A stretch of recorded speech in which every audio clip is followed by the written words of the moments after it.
07 350Z. Stock intakes, long tube headers, and what kind of exhaust do you have? The Greddy? Greddy Evo 3? Yes, Greddy Evo 3, one of my favorite ones. Sounds pretty good.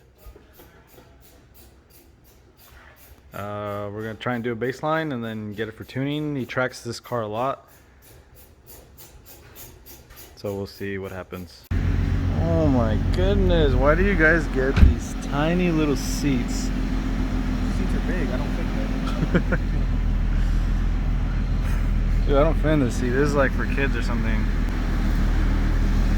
Okay, so one thing I did say, I think like we're gonna find out the baseline, but apparently I did a baseline like a few months ago. I just don't remember. So the owner reminded me. So it was making at the most 256. All right, so tune is not where it should be. So I barely started, but it's making way more than before. So it was dynoed, so only dyno pulls to see how much power it's making. Bone stock, everything was completely stock, no modifications, and now it has the like I said, the long tube headers and the Greddy Evo 3 exhaust, and everything else is stock. Oh, it actually has the upper intake manifold is ported, and then wow, just wow. This is how it's doing right now. So with the little basic tune I put in there right now.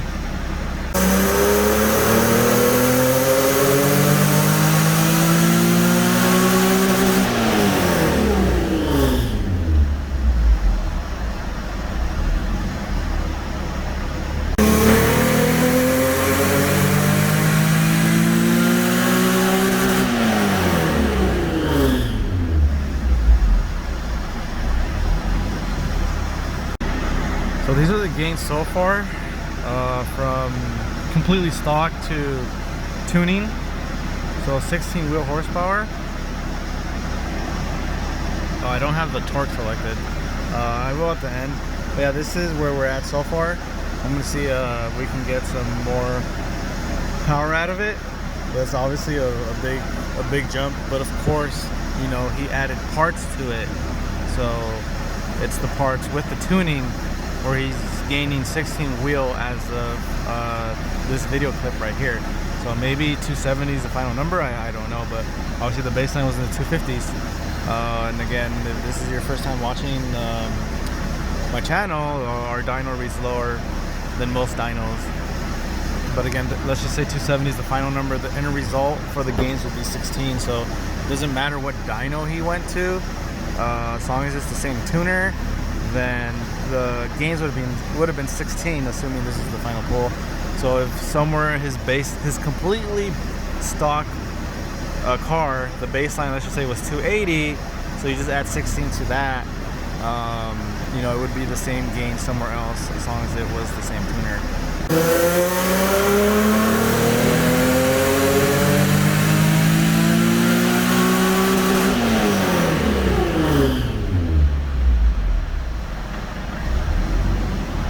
272 wheel horsepower and 252 torque. All right, so I kind of cleared it up a little bit. 256 was roughly his when it was stock. I think it was highlighting the wrong section. It was 254 in the other clips. Yeah, the newest line is the gray one. The other two lines was the baseline. His torque before, when it was bone stock, was 230. Now it's 252. 230 was a little low for stock, so I'm not sure why it did that, but now it's making 252, so it gained 22 pounds of torque to the wheels with the parts and the tune. So of course gonna feel a huge difference. So once he did the parts, he actually did the right thing, and he waited for the tune. He did not go full throttle. That's the best thing you could do. Is the healthiest thing you could do for your motor. You know, when you have like basic bolt-ons, obviously like you change the injectors, you can't really drive the car, you're gonna damage the motor. But that's the best thing to do. He literally waited right till like the last week to have everything installed, and you know, he scheduled accordingly.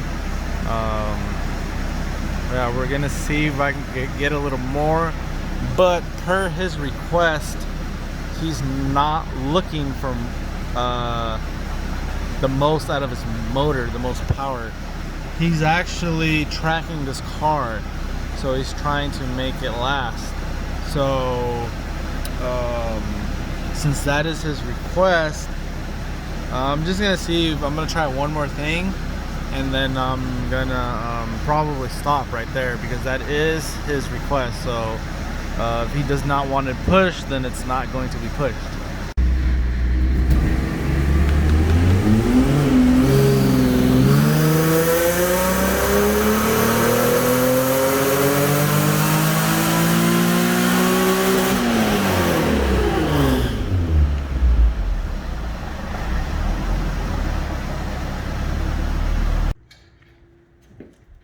Final numbers.